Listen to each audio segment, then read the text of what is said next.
Black History Month is important because in school we're not taught about Black history, because it gives the young people growing up a sense of worth, and because a lot of young people in normal history, they don't get told about Black people achieving things because they're always put down. So I believe that this will empower young people to strive to be better, to even get to greater heights than they ever expected.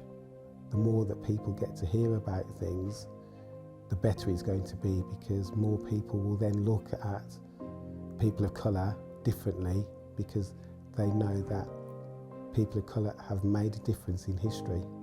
My favourite black role model is Mary Seacole. She was a nurse born in Jamaica.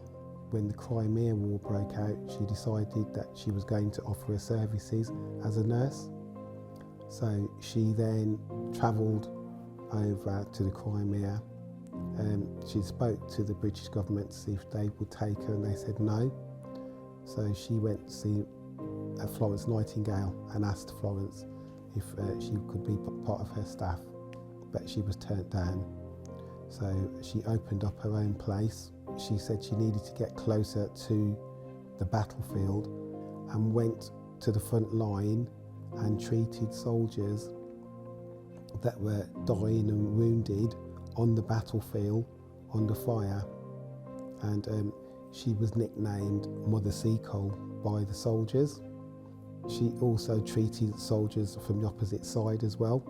I learnt about her via my parents.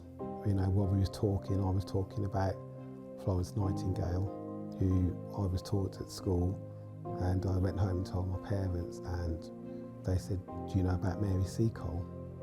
And I said, "No, this is the one person that we've been taught."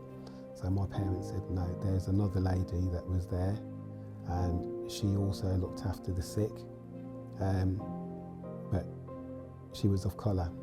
I just think that she's one of the greatest British black people ever, because she strived through adversity for the good of humanity.